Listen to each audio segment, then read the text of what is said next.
నమస్తే రమగారు. నమస్తే జయ. రమగారు, హ్మ్. నరదిష్టి, నరఘోష ఇలాంటి రకరకాల మాటలు వినిస్తూ ఉంటాము. పిల్లలకి తగిలిందని, ఇంటికి తగిలిందని, వ్యాపారానికి తగిలిందని, హ్మ్. నాశనం అయిపోయామని, వాళ్ళ దిష్టే తగిలింది, వాళ్ళ కన్నే పడిందని హ్మ్. ఇలా చాలా వింటాం కదా రమ్మగారు. నిజంగా దిష్టి ఉంటుందా? ఇప్పుడు పిల్లలకైతే ఏదో మంగళవారమనో, ఆదివారమనో ఎండుమిరపకాయలు తిప్పేయటమో, ఉప్పో, కోడిగుడ్డో ఇలా తిప్పి పడేస్తూ ఉంటారు. హ్మ్. మరి సంస్థలకి జరిగితే నిజంగా ఒక మనిషి కన్నుకి అంత పవర్ ఉంటుందండి? ఉంటుందా అంటే ఉంటుంది. నరుడి కంటికి నల్లరాయి అయినా ఆ! పగులుతుందంటారు. ఇదొక సామెత. హ్మ్. ఎలా ఉంటుందంటే జయ, మాటలకి చాలా పవర్ ఉంటుంది. చూపుకి చాలా పవర్ ఉంటుంది. మనం సాధారణంగా ఏం చేస్తాం? ఈ ప్రాణాయామాలు అవి చేసేటప్పుడు అవును. కాన్సంట్రేషన్ పెంచుకోవాలంటే ఒక గోడ మీద ఒక ఎర్ర చుక్క పెట్టి దానికేసి చూస్తూ ఉండండి అని చెప్తాం. ఆ!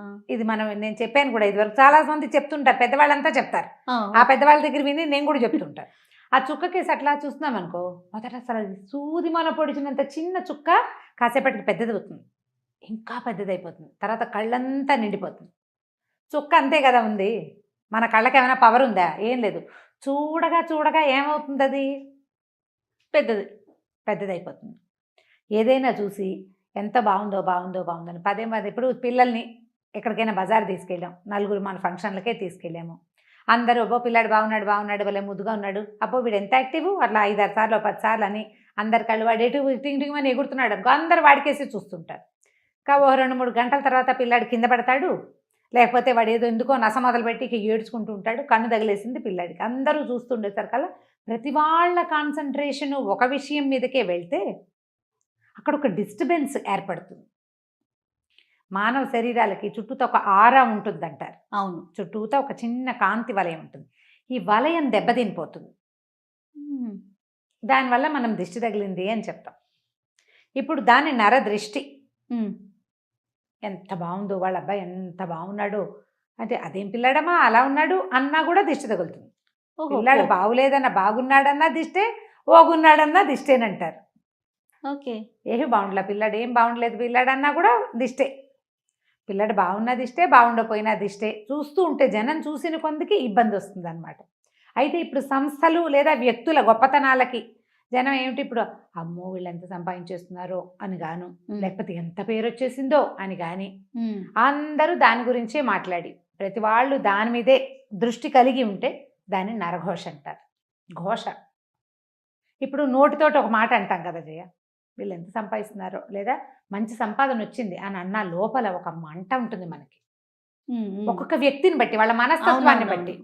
వాళ్ళది పాజిటివ్గా చాలా కష్టపడ్డారు, ఇవాళ పైకి వచ్చారు, 10 రూపాయలు తెచ్చుకుంటున్నారు అన్న మాట పైకి అన్నా కూడా లోపల అది ఉంటుందో ఉండదో, ఇంటెన్షన్ వేరేగా ఉంటుంది.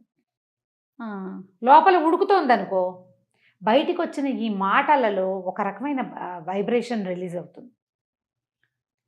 అదే ఘోషగా పరిణమిస్తుంది. నీకు చూడు, చాలా super couple, super family, super పిల్లాడు, బ్రహ్మాండమైన చదువులు అన్నవాళ్ళు పుసుక్కిన అక్కడ ఏదో అయిపోతుంది. వాళ్ళు కొట్టుకు చచ్చిపోతారు.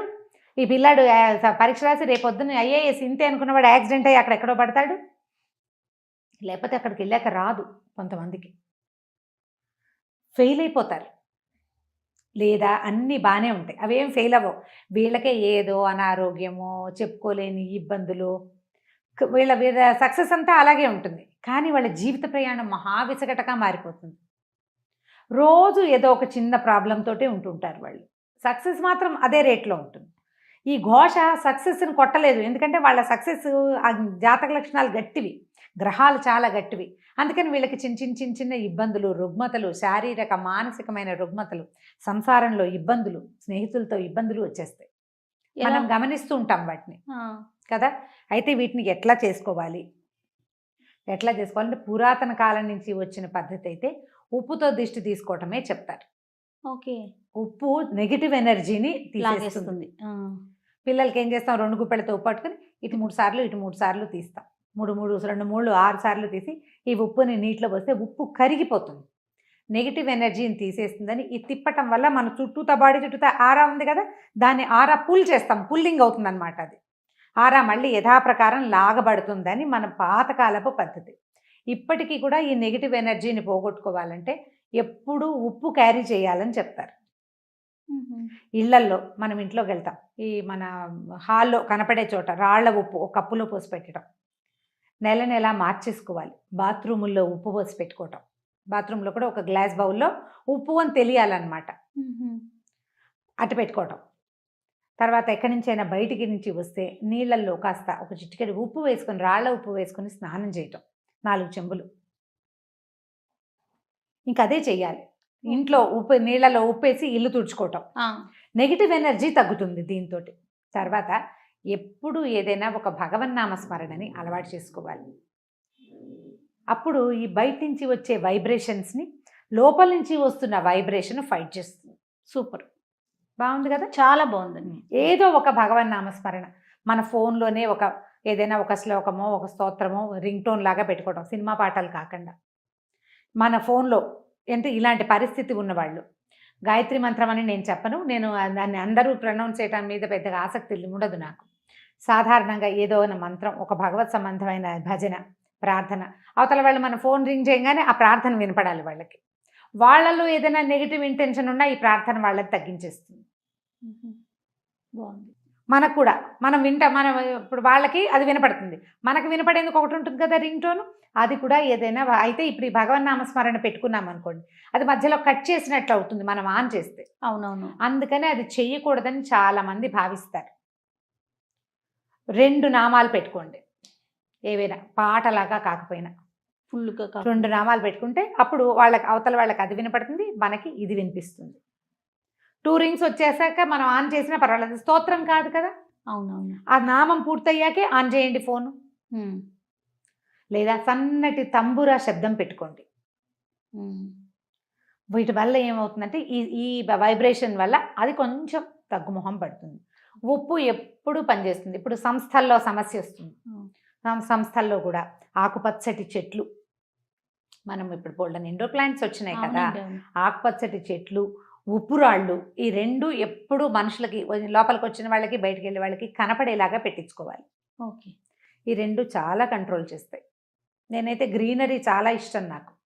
ఇప్పుడు ఒక దాంట్లోకి వెళ్ళినా కూడా పచ్చదనం మనకి బుద్ధికి నెగిటివ్ ధోరణిని రానివ్వదు. అవును అవును. ఇది చాలా బాగుంటుంది కదా. అక్కడి నుంచి లోపలికి వెళ్ళంగానే పోస్టర్స్ అవి ఇవి పెడతారా, అవి బాగా మంచి ప్రకృతి వనాలని వేటినైనా పెట్టడం, ఆ పోస్టర్లని ఏవో బొమ్మలు కాకుండా గ్రీన్ పిక్చర్స్ ఇలాంటివి పెట్టుకుంటే అదంతా కూడా నెగిటివ్ ఎనర్జీని తగ్గిస్తుంది. ఉంటాయి, ఇది లేదు అని అనడానికైతే వీల్లేదు. దాని ఎఫెక్ట్ ఖచ్చితంగా ఎంతో కొంత పడుతుంది. నమ్మం అనుకున్నారు మీరు, మాని నేను నమ్ముతాను, నేను చేస్తా. ఇప్పుడు ఒక గ్లాసులో ఒక కప్పులో ఉప్పు పోసి పెట్టినంత మాత్రాన ఏం నష్టం? అదే కదా, అంతేనా? మన ఇంట్లో 2 ఆకుపచ్చటి చెట్లు పెట్టుకుంటే మనకు లాభమే కానీ నష్టం లేదు కదా, మనకు మంచిదే కదా, గ్రీన్గా కనపడతాయి. అంతే. ఓ రాళ్ళ ఉప్పు ఉంటుంది, ఓ వస్తువు అట్లా ఉంటుంది. ఎప్పుడు మనం షోపీసులు పెట్టుకోవట్లా బోల్డ్, ఇది కూడా పెట్టుకుందాము, ఏమైపోతుంది? ఇల్లు క్లీన్ అవుతుంది అనే సంగతి మనకు తెలిసిందే. చీమలు దోమలు కొంచెం తక్కువగా ఉంటాయి, చీమలు రావు పెద్దగా ఉప్పు పెట్టి తుడిస్తే. ఈ నెగిటివ్ ఎనర్జీ ఒకటి తగ్గిపోతుంది. ఇంట్లో ఏదైనా సరే చీకటి మూలల్లో చేరేటువంటి రకరకాల శక్తులు అవన్నీ బయటికి పోతాయి. చేసి చూడండి, ఒకవేళ మీకు ఇలాంటి అనుమానం ఉంటే కనుక చేసి చూడండి. ఇంకా ఏవో కొత్తవి చేయొద్దు, మన పురాతన కాలం నుంచి మన ఇళ్లలో పెద్ద తాతమ్మలు మామలు చేసే పద్ధతే. రైట్. ఇంకా పెద్ద పెద్దవి పెట్టద్దు, ఇంత మటుకు చేసుకుందాం, పనిచేస్తుంది బాగా. అది బాగుంది రమ్మ గారు, టిప్స్ మాత్రం చాలా బాగున్నాయి. అన్నిటికన్నా ఏదైనా భగవన్నామస్మరణ అన్నారు చూడండి, అద్భుతం. అది మనం చేసుకోవటం అంతే. ఎట్లా ఇప్పుడు కూర్చుంటున్నాం, రామా అని కూర్చోటం, లేస్తావు కృష్ణ అనిలే. ఆ రాముడు కృష్ణుడు ఆ శబ్దాలలో నుంచి వచ్చేటువంటి వైబ్రేషన్ నిన్ను ఖచ్చితంగా కాపాడుతుంది. దేని నుంచైనా, అన్నిటి నుంచి కాపాడుతుంది. అలవర్చుకోండి, కనీసం వాళ్ళు మనని వదిలిపెట్టకుండా ఉంటారు. ఖచ్చితంగా రమ్మగారు. నమస్తే.